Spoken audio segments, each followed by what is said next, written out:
Hello दोस्तों, स्वागत है आपका हमारे YouTube चैनल सबसे अनोखा सेंटर में। हम लोग प्रश्नावली 6.2 को हल कर रहे थे और इस वीडियो में हम प्रश्न 5 को हल करेंगे। देखिएगा प्रश्न।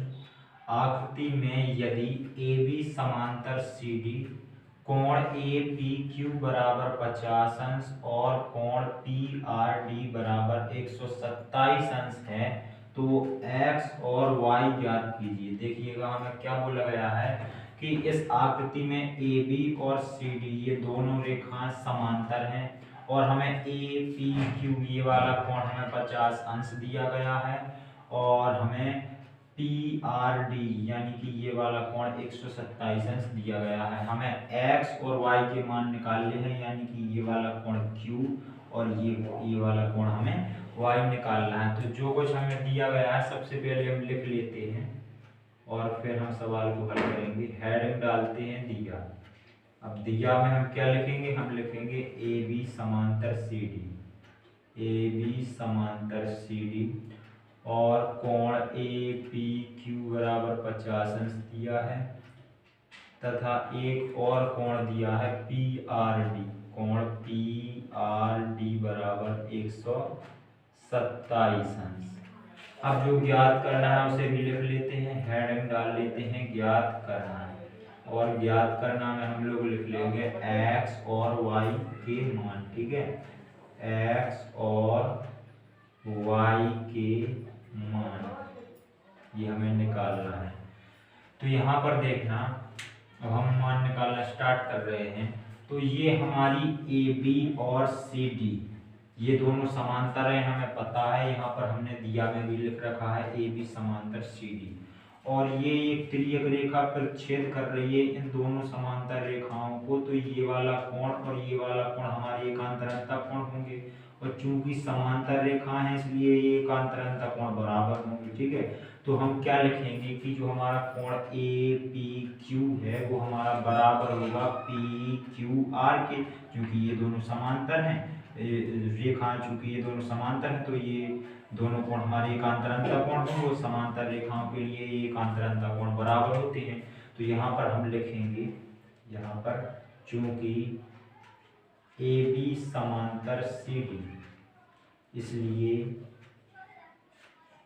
इसलिए हम एकांतर कोणों को बराबर कर देंगे। APQ कोण APQ बराबर कोण PQR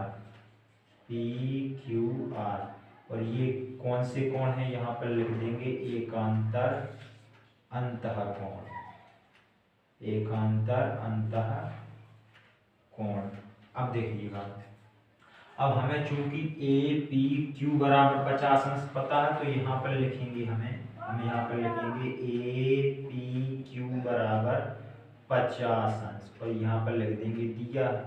ठीक है, अब यहाँ पर देखना APQ की जगह पे यहाँ हम क्या लिख सकते हैं? 50 अंश लिख सकते हैं, चूंकि हमें APQ बराबर 50 अंश दिया है।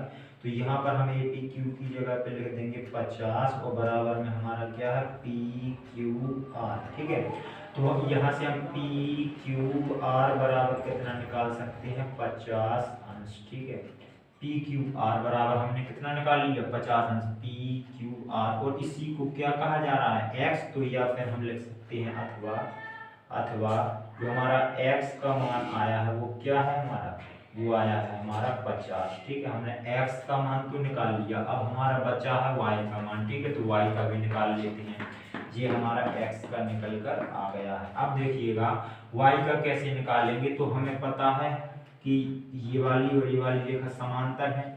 तो फिर अब इसे तिर्यक रेखा यदि हम मान लें PR को, तो समांतर रेखा से स्टार्ट होकर तिर्यक रेखा तक का कोण हमारा, और यहाँ से भी हमारा समांतर रेखा से स्टार्ट होकर तिर्यक रेखा तक का कोण, ये दोनों क्या होंगे? एकांतर कोण। ठीक है, तो ये दोनों हमारे क्या हो जाएंगे? बराबर हो जाएंगे। ये इतना कोण, ये पूरा कोण और यहाँ से लेके ये पूरा कोण, ये दोनों एकांतर कोण होंगे। चूंकि समांतर रेखा है तो एकांतर कोण बराबर हो जाएंगे। तो हम क्या करेंगे? हम लिख देंगे APR बराबर PRD। ठीक है, यहाँ पर लिखेंगे चूंकि करके लिख देंगे, चूंकि AB समांतर CD इसलिए इसलिए रेखा समांतर है तो एकांतर अंतःकोण बराबर होंगे। ए पी आर कोण ए पी आर बराबर कोण पी आर डी, कोण पी आर डी। यहाँ पर कारण लिख देंगे एकांतर अंतःकोण, एकांतर अंतःकोण।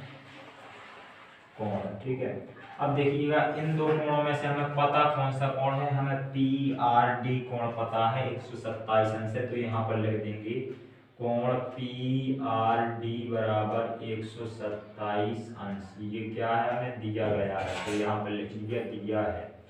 अब हम पी आर डी की जगह पे यहाँ पर कितना लिख सकते हैं, 127 अंश लिख सकते हैं। ठीक है, और ए पी आर की जगह कितना लिख सकते हैं, ए पी आर की जगह देखिएगा ए पी आर जो कोण है दो कोणों से मिलकर बना है, एक तो हमारा 50 है, एक y है, तो हम 50 प्लस y लिख सकते हैं। ठीक है, ए पी आर की जगह पे 50 प्लस y लिख सकते हैं, चूंकि ये पूरा कोण दो कोणों 50 और y से मिलकर के बना है।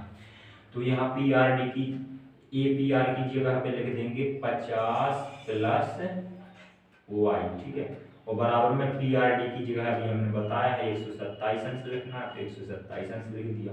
अब 50 को हम 127 की तरफ ले जाएंगे तो हमारा क्या हो जाएगा, 127 माइनस के 50।